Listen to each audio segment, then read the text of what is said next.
गौर साहब, तो ये दो एहतजाज आप लोगों के खिलाफ अब ये दो बड़ी जमातें करने जा रही हैं, तो इनसे तो इनको रोकने का तरीका बड़ा आसान सा है। जो बसरा साहब कह रहे हैं कि क्यों prime minister chief justice of Pakistan को खत नहीं लिख रहे, वो एक खत आप लिखते हैं तो शायद मौलाना साहब भी बैठ जाएंगे सुकून से और इंतजार करेंगे कि वहां से क्या फैसला होता है, और शायद पाकिस्तान तहरीक इंसाफ को भी सड़कों पर आने की जरूरत ना पड़े। देखिए, बात ये है कि ये जो कहते हैं, जहां तक मौलाना साहब का ताल्लुक है, मौलाना साहब से इख्तलाफ अपनी जगह पे, लेकिन ये बात तो दुरुस्त है कि मौलाना साहब ने हमेशा पुरअमन एहतजाज किए हैं, लेकिन इनका ट्रैक रिकॉर्ड आप 13 के धरनों से लेकर 9 मई के वाकयात तक अगर आप देखें तो जलाओ, घराओ और इंतशार के अलावा कोई भी नहीं है।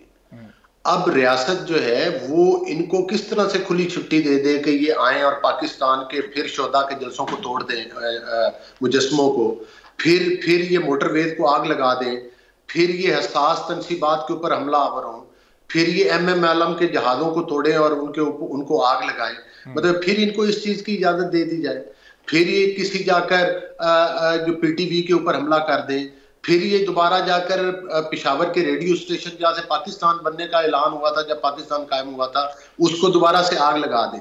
तो मैं समझता हूँ कि ये एक शर पसंदों का, दहशत गर्दों का टोला है। ये सियासी पार्टी नहीं है।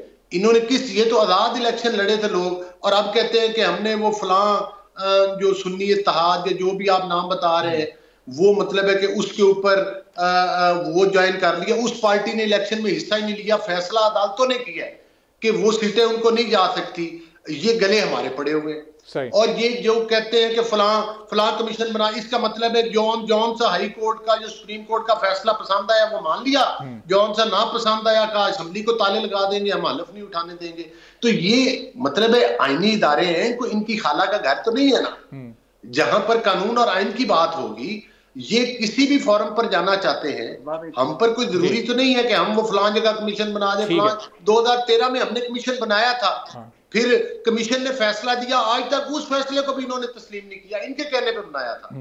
चलो तस्लीम करें ना करें, इम्प्लीमेंट तो हो जाता है ना फैसला। बस अभी ये पेशावर हाईकोर्ट का भी अगर फैसला नहीं मान रहे, इनकी सोच अपनी जगह, लेकिन वो इम्प्लीमेंटेशन तो हो गई उस फैसले की भी। जी बसरा साहब कुछ कहना चाह रहे थे। अरबाब, अगर लेकिन अभी तक तो देखे ना, अभी तक तो ट्रिब्यूनल बने हैं, अभी ट्रिब्यूनल में फैसले जाएंगे, फिर उसके बाद सुप्रीम कोर्ट में जाएंगे, फिर उसके बाद कोई नौबत आएगी ना कमीशन बनाने की। जी जी, अभी वो इन चीजों, इन इदारों के होते हुए जरूरी नहीं है कि उस पर कमीशन, हाँ इनके कोई तफादात है तो ये हाई कोर्ट और सुप्रीम कोर्ट बड़े शौक से जा सकते हैं। बसरा साहब एक जुमला कहना चाह रहे हैं, मौका दीजिएगा। अरबाब भाई, असल में इनको यकीन नहीं आ रहा, क्योंकि जाली हुकूमत है ना, अवाम ने तो वोट नहीं दिए। और भाई बलोच साहब, आप हुकूमत में है, अगर हमने आग लगाई है, हमने जिना